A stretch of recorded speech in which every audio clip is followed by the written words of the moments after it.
A part of reinvesting in process is how does it affect not just my customers, but my employees?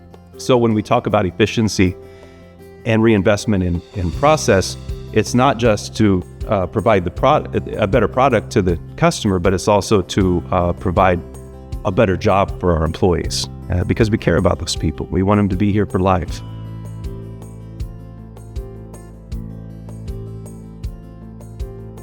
At the end of the day, your greatest resource is really your people. You know, you can have all the equipment in the world and all the shiny trucks and all the great technology, but if you don't have the right people in place that love that equipment and love your process, you really don't have any assets at all, do you?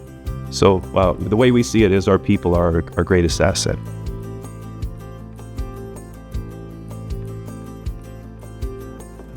The biggest investment has been in people. Those of you who hire people know how difficult that is at this time. So that's been quite an undertaking. We've increased our workforce by 47%. That's a big number. And that, again, is because of the growth in the things in the programs we developed in that period of time.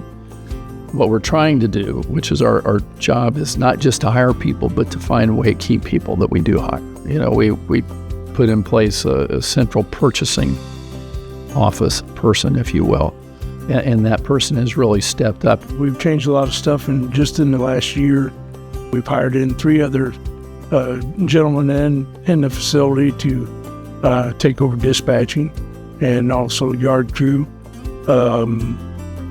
We hired in a couple of other salesmen internally and looking for potentially another one.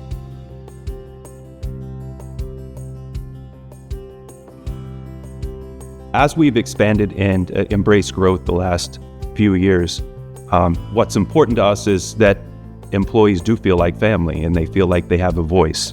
And as we've grown, we all get busy. And what used to be something where we all met in the middle and communicated with employees and heard their concerns and tried to implement that into an employee handbook has now become a formalized position of more than a couple people. So our human resources now is something we're really proud of. We've got a good group of people there, and we do have a great channel of dialogue for employees to be heard and to hear us. So we try to educate our people, train them, and develop them to move on and take the next step so that down the road, they better serve our customer and continue the growth of Fratco. You know, I mentioned it earlier, but it's a big piece of what we're doing. We don't get enough people to take advantage of it. You know, we encourage them to do that. Leadership training, you know, we promote from within every time we get a chance. I mean, that's the smart thing to do because our product's unique. You know, it's not like you're making widgets. This is a very unique project with a customer base that's pretty smart about your product.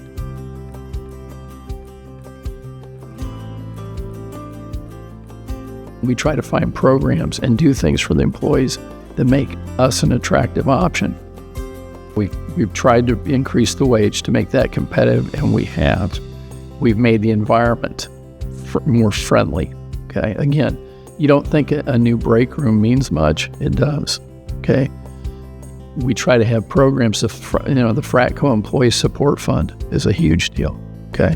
It's our way of showing our employees, hey, you have a problem, we're here for you. It's not just talk.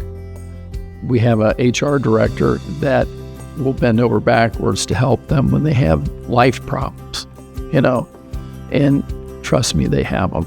You know, we're no different than anybody else, you know, between the economy, inflation, you know, mental health issues, family issues. We work with our people.